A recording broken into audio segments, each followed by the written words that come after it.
அதனால காவல்துறை இன்னைக்கு நீங்க ஞாபகத்தில் வச்சுக்கணும், இனிமேலுக்கு முஸ்லிம் அமைப்பு எந்த அமைப்பு அது யாராக இருக்கட்டும், ஒரு கூட்டம் முத்துப்பேட்டையில போட்டா அடுத்த நாள் அடுத்த கூட்டம் பிஜேபி போடும், இல்லைன்னா RSS போடும், இல்லைன்னா இந்து முன்னணி போடும், இல்லைன்னா VHP போடும். எங்கிட்ட 40க்கு மேற்பட்ட அமைப்பு இருக்கு. 4 அமைப்பு கிடையாது, 40க்கு மேற்பட்ட அமைப்பு இருக்கு எங்கிட்ட. இனிமேல் ஒரு கூட்டணி யாருக்காவது இந்த காவல்துறை அனுமதி கொடுத்து இங்க கூட்டம் போட்டு மத்திய அரசாங்கத்தை விமர்சிக்கிறேன்னு சொல்லி இந்துக்களை விமர்சிக்கிறது, இந்து கடவுளை விமர்சிக்கிறது, அந்த மாதிரியான நடவடிக்கைகள் இருந்துச்சுன்னு சொன்னா அடுத்த நாள் மறு கூட்டம் நடக்கும். இங்க அமைதிங்கிறத நீங்க எதிர்பார்க்க முடியாது. நிச்சயமா அவர்களுடைய ஆசையை நிறைவேற்ற மாதிரி ஆயிப்போது காவல்துறை. இதுதான் கடைசி, காவல்துறைக்கும் இதுதான் கடைசி, இங்க இருக்கக்கூடிய இஸ்லாமிய அமைப்புகளுக்கும் இதுதான் கடைசி. இதோடு நீங்கள் நிறுத்திக் கொள்ள வேண்டாம். இல்லைன்னு சொன்னா கண்டிப்பாக ஏற்படக்கூடிய விளைவுகளுக்கு நீங்கள் தான் பொறுப்பாவீர்கள். இங்கே இருக்கக்கூடிய வர்த்தகர்கள், பொதுமக்கள் நீங்க எதிர்ப்பு தெரிவிக்கணும். இங்க இருக்கக்கூடிய இஸ்லாமியர்கள் எதிர்ப்பு தெரிவிக்கணும். பிஜேபி கூட்டம் போட்டு எத்தனை ஆண்டு காலம் ஆச்சு, இந்து முன்னணி கூட்டம் போட்டு எத்தனை ஆண்டு காலம் ஆச்சு. ஏன்னா நாங்க பிரச்சனை வரக்கூடாதுன்னு நினைக்கிறோம், அமைதியா இருக்குன்னு நினைக்கிறோம்.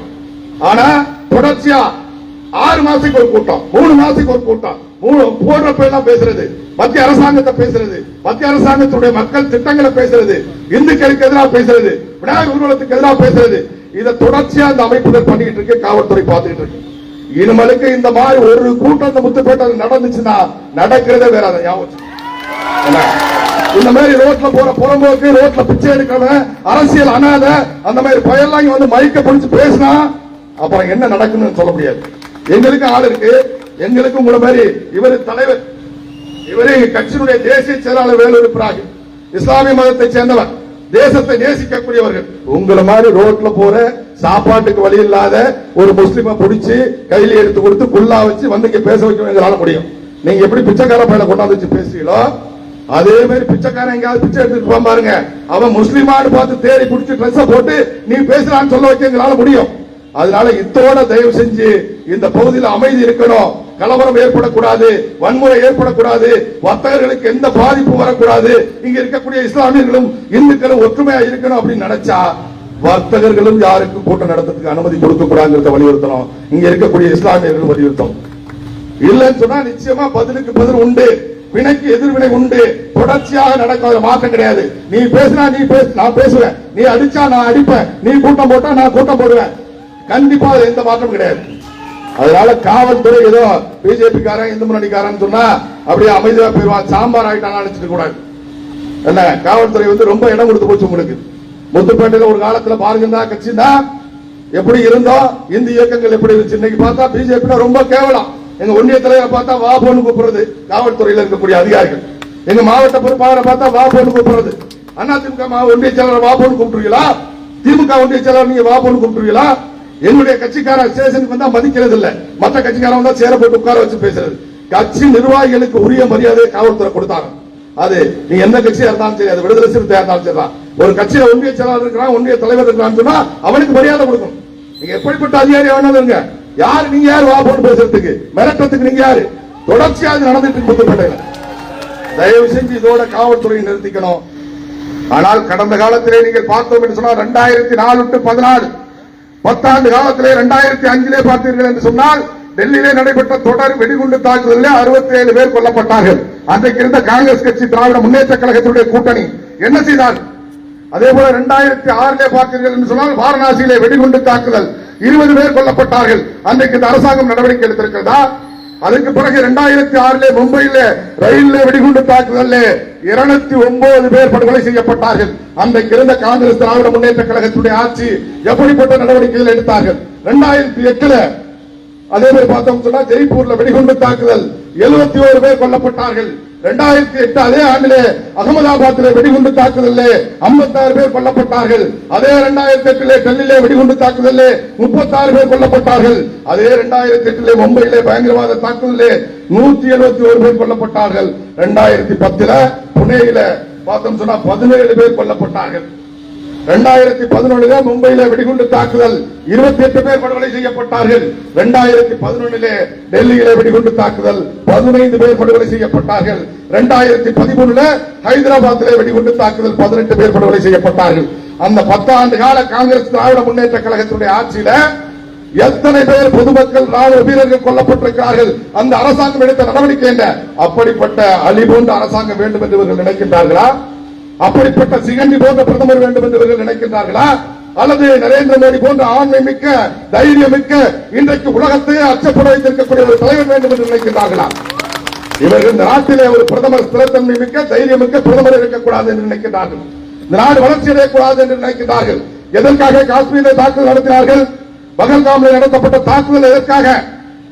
அங்கே வந்திருந்த சுற்றுலா பயணிகளை சோதனை செய்து நீ இந்துதானா என்று பார்த்து, சுன்னத் செய்திருக்கின்றானா என்று பார்த்து, குர்ஆன் தெரியுமா என்று கேட்டு அங்கே படுகொலை செய்யப்பட்டார்கள். அதனுடைய நோக்கம் என்னவென்று சொன்னால், அங்கே இந்துவா என்று படுகொலை செய்யப்படுவதன் மூலமாக அங்கே இந்து முஸ்லிம் கலவரத்தை உருவாக்க வேண்டும்.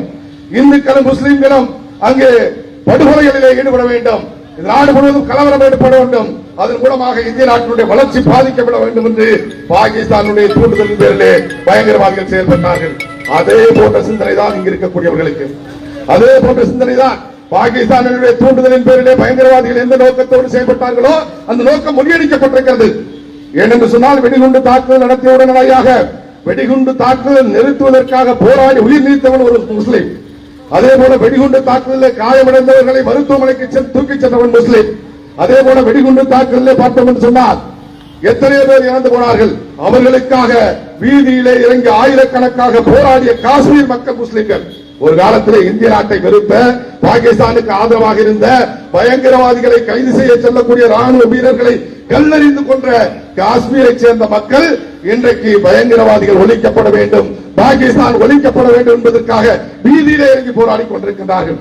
அப்படிப்பட்ட பயங்கரவாதிகளை நேசித்த, பாகிஸ்தானை நேசித்த மக்கள் கூட மாறிவிட்டார்கள். ஆனால் இங்கு இருக்கக்கூடிய சில அமைப்புகளை சேர்ந்தவர்கள் இன்னும் அந்த காஷ்மீர் மக்களை விட பாகிஸ்தான் காரணமாக நினைத்துக் கொண்டிருக்கிறார்கள். உன்னுடைய சிந்தனை பாகிஸ்தானை ஏற்றுக்கொள்கிறது என்று சொன்னால், நீ பாகிஸ்தானை நேசிக்கிறாய் என்று சொன்னால், நீ பாகிஸ்தானுக்கு சென்று விட இங்கு இருக்க வேண்டும் என்று தேவை கிடையாது. தாராளமாக செல்லலாம். பாகிஸ்தானில் சென்று விட்டு எங்கு சென்றாலும் சரி, நீ பாகிஸ்தானை ஆதரித்தால், இந்திய நாட்டுக்காரனாக இருந்து கொண்டு பயங்கரவாதிகளை ஆதரித்தால், பாகிஸ்தானை ஆதரித்தால், அது லண்டனாக இருந்தாலும், கனடாவாக இருந்தாலும், அமெரிக்காவாக இருந்தாலும், எந்த நாடாக இருந்தாலும் கூட அந்த நாட்டிலே தேடி பிடித்து நம்முடைய பாதுகாப்பு படை உன்னை படுகொலை செய்யும். அதில் மாற்றம் கிடையாது. உலகம் பூரா அடிக்கிறோம். உலகத்துல எந்த நாட்டில், இந்திய நாட்டில் பயங்கரவாத தாக்குதல் நடத்திட்டு போய் இருந்தாலும் கூட அங்கே கொல்லப்படுகிறார்கள் பயங்கரவாதிகள். அப்படிப்பட்ட ஒரு ஆண்மையான ஆட்சி நடத்தி கொண்டிருக்கக்கூடிய நரேந்திர மோடி அவர்களுடைய ஆட்சிக்கு எதிராக தொடர்ச்சியாக இந்த பகுதியிலே பிரச்சாரம், தொடர்ச்சியாக எப்படியாவது இந்த பகுதியிலே கலவரத்தை உண்டு செய்துவிட வேண்டும் என்பதற்காக முயற்சி. ஆனால் நிச்சயமாக நடைபெறாது. ஏனென்று சொன்னால், இந்த பகுதியில் அமைதி நிலவி கொண்டிருக்கின்றது என்று சொன்னால் அதற்கு ஒரே காரணம், இந்த பகுதியிலே பெரும்பான்மையாக வாழ்ந்து கொண்டிருக்கக்கூடிய இந்து சமுதாயம் தான் முதல் காரணமே தவிர நீங்க கிடையாது.